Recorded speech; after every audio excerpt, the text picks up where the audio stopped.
지난 10일이죠. 소위 N번방 방지법이 시행되기 시작했습니다. 이걸 두고 이재명 더불어민주당 후보와 이준석 국민의힘 당대표가 서로 다른 의견을 내놨죠. 이재명 후보는 사전검열이 아니다 이런 입장을 고수했고, 이준석 대표가 그럼 나중에는 국민들 편지 봉투도 다 뜯어볼 거냐 이렇게 응수한 겁니다. 이 법안은 시행되기 직전까지도 많은 논란이 있었죠. N번방 사태와 같은 끔찍한 일이 다시는 이 사회에서 절대로 일어나서는 안 된다. 이 내용에 동의하지 않을 정신나간 사람이 어디 있겠습니까? 우리 사회가 성취해야 할 어떤 목표로서 그 취지에 공감하지 않는 사람이 어디 있겠습니까? 다만 그 목적을 달성하는 방법이 어떤 것이냐, 어떻게 구성하고 또 어떻게 시행할 것이냐, 이 부분에 있어서는 조심성 그리고 정교함이 요구될 텐데요. N번방 방지법 도입을 두고 충돌한 이재명 후보와 이준석 대표, 살펴보는 시간 함께 하시죠.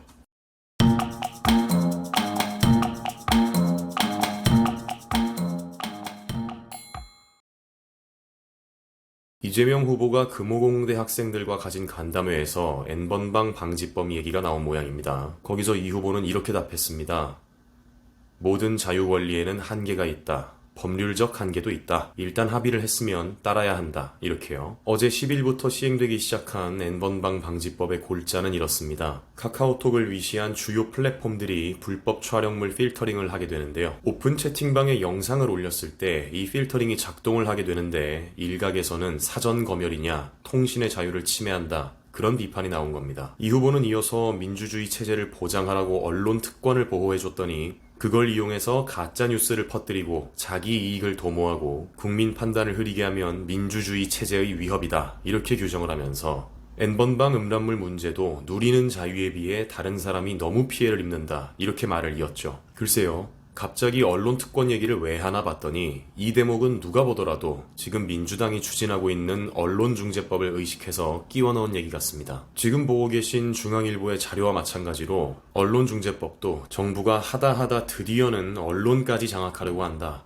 입에 재갈을 물리려고 한다, 자기들 입맛에 맞는 기사만 쓰라는 얘기냐, 군부 독재 시절에도 이런 조항은 없었다, 그런 평가가 나오는 지경인데요. N번방 방지법 얘기는 물론이고 민주당식 언론중재법관에서도 이 후보가 계속 강조하고 있는 게 지금 뭡니까? 이렇게 법제화를 통해서 강제로라도 막지 않으면 민주주의 체제가 위협받을 수 있다. 바로 그런 논지죠. 물론 민주주의 체제를 위협하는 자유까지는 주어져서는 안 된다.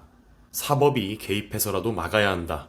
그런 정치 철학이 분명히 존재합니다. 방어적 민주주의라는 건데요. 사실 그 방어적 민주주의가 발현된 대표적인 제도가 헌법재판소의 위헌정당 해산 제도이고, 그 역사적인 첫 사례가 2014년 통합진보당의 위헌정당 해산입니다. 자유민주주의 체제를 전복시키려는 의도를 가진 정당은 헌법이 보호할 수 없고, 나아가 이 사회를 건강한 민주주의 체제를 보호하기 위해서 강제 해산이라도 시킨다, 이런 겁니다. 저는 이 후보가 민주주의 체제 위협 이렇게 언급할 때마다 이 사례가 계속 떠오르는데요. 이 후보가 언론중재법을 옹호하기 위해서인지 진심으로 한국의 민주주의 체제를 염려해서 그런 건진 모르겠습니다만, 대한민국의 방어적 민주주의는 제도적으로 이미 잘 정비가 돼 있다고요. 세계 그 어느 나라보다도 표현의 자유를 중시하는 미국에서 공부했던 이 대표는 사전검열에 보다 명확한 기준을 제시하면서 이재명 후보를 반박하죠. 국민이 커뮤니티나 소셜미디어 등에 게시하는 내용을 정부가 정한 알고리즘, 구축해놓은 데이터베이스,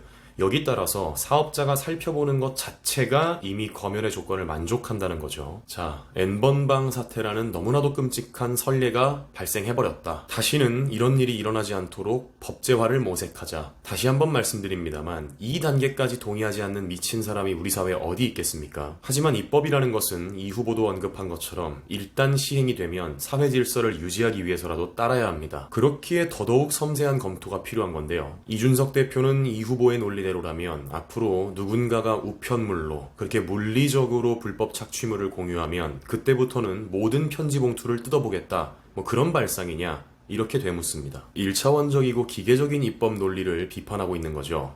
일단 목적 달성을 위한 가장 효과적인 방법이 맞나? 이걸 검토해야 되고, 입법 시에 발생할 수 있는 부작용 혹시나 다른 더 현실적이고 정교한 대안은 없는지 검토를 해봐야 될 텐데 그런 원천적인 고려가 부족하다는 겁니다. 실제로 고양이 영상을 올렸는데 카카오톡이 영상을 검토하기 시작하는 게 커뮤니티에 올라와서 화제가 됐습니다. 일단 이 필터링의 기술적 정교함이 목적 달성에 부합할 만큼 올라오진 않은 것 같은데요. 또 이 법이 실질적으로 겨냥하게 되는 좌표에 대한 논란도 있습니다. N번방 사태 때 불법 촬영물의 유통은 거의 텔레그램을 통해 이뤄졌다고 알려졌는데요. 엉뚱하게도 N번방 방지법은 텔레그램은 그 적용 대상에 포함시키지 못합니다. 오히려 카카오톡 등을 포함하고 있는 것도 많은 사람들이 이게 지금 목적에 부합하는 게 맞냐? 이런 의구심을 갖게 만든 계기일 텐데요. 무엇보다도 이재명 후보가 걱정하고 있는 바 자유 권리에는 제한이 따라야 한다.